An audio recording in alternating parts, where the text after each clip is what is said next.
샬롬. 오늘도 우리 주의 은총이 여러분의 삶을 충만하게 적시고도 남음이 있는 복된 하루 되기를 소망합니다. 오늘 우리에게 주시는 하나님의 말씀은 마태복음 20장 20절로 28절의 말씀입니다. 그때에 세베대의 아들의 어머니가 그 아들들을 데리고 예수께 와서 절하며 무엇을 구하니 예수께서 이르시되 무엇을 원하느냐 이르되 나의 이 두 아들을 주의 나라에서 하나는 주의 우편에 하나는 주의 좌편에 앉게 명하소서. 예수께서 대답하여 이르시되 너희는 너희가 구하는 것을 알지 못하는도다. 내가 마시려는 잔을 너희가 마실 수 있느냐? 그들이 말하되 할 수 있나이다. 이르시되 너희가 과연 내 잔을 마시려니와 내 우편에 앉는 것은 내가 주는 것이 아니요 내 아버지께서 누구를 위하여 예비하셨든지 그들이 얻을 것이니라. 10 제자가 듣고 그 두 형제에 대하여 분이 여기거늘 예수께서 제자들을 불러다가 이르시되 이방인의 집권자들이 그들을 임의로 주관하고 그 고관들이 그들에게 권세를 부리는 줄을 너희가 알거니와 너희 중에는 그렇지 않아야 하나니 너희 중에 누구든지 크고자 하는 자는 너희를 섬기는 자가 되고 너희 중에 누구든지 으뜸이 되고자 하는 자는 너희의 종이 되어야 하리라. 인자가 온 것은 섬김을 받으려 함이 아니라 도리어 섬기려 하고 자기 목숨을 많은 사람의 대속물로 주려 함이니라. 아멘. 동상이몽이라는 사자성어가 있습니다. 같은 침상에서 다른 꿈을 꾼다는 뜻입니다. 같은 침상을 사용한다는 것은 부부가 되었다는 것을 의미하는 것입니다. 그런데 다른 꿈을 꾼다는 것은 결혼을 통해서 이루고자 하는 것, 느끼고 경험하고자 하는 것에 있어서 지향점이 전혀 다르다는 것을 말하는 것일 것입니다. 이렇게 되는 가장 결정적인 이유 중에 하나는 가치관의 차이입니다. 가치관의 차이는 결과에 있어서 현격한 차이를 가져다 줍니다. 일찍이 에릭 프롬이라고 하는 사람은 소유냐 존재냐라는 제목의 책을 썼습니다. 인간은 크게 두 가지로 나눌 수 있다는 것입니다. 소유지향적인 인간과 존재지향적인 인간이 그것입니다. 인간은 거의 대부분 소유지향적인 삶을 삽니다.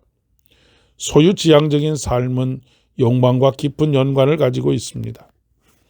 현대 문명은 인간의 끊임없는 욕망을 채워가는 과정에서 만들어졌다고 할 수 있습니다.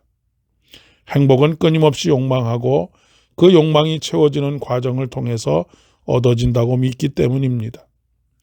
그러나 결과적으로 자연은 심각하게 파괴되어져 가고 있고 인간은 병들어 가고 있고 사회는 파국으로 달려가고 있습니다. 소유형 인간은 내가 무엇을 했느냐, 내가 무엇을 소유했느냐라고 하는 것을 중요하게 여깁니다. 그래서 더 높은 자리를 항상 욕망합니다. 더 많은 것을 항상 욕망합니다. 본문에 등장하는 제자들의 모습이 그렇습니다. 그들은 너나 할 것 없이 높아지고자 하는 욕망을 가지고 있습니다. 세베대의 아들의 어머니가 먼저 선수를 쳤을 뿐입니다. 그러자 그들은 모두 분노합니다. 세베대의 아들의 어머니는 그 아들들을 하나는 주의 우편에 하나는 주의 좌편에 앉게 명하소서 요청하고 있습니다. 반면에 예수님께서는 인자가 온 것은 섬김을 받으려 함이 아니라 도리어 섬기려 하고 자기 목숨을 많은 사람의 대속물로 주려 함이니라 말씀하십니다. 전형적인 존재지향적 인간이라고 이야기할 수 있겠습니다. 물론 욕망 자체가 죄라고 할 수는 없습니다. 욕망은 인간을 발전시키고 성장시키는데 중요한 원인이 되기 때문에 그렇습니다. 특히 사랑을 갈구하는 욕망이 없다면 사랑하는 사람을 만날 수도 없고 결혼은 더더욱이 꿈꿀 수도 없는 것이 아니겠습니까? 그러나 이것을 절제하고 통제할 수 없을 때 그것이 죄가 되고 맙니다. 그리고 결과는 앞서 언급했던 것처럼 파괴적인 결과를 나타내게 되는 것이지요.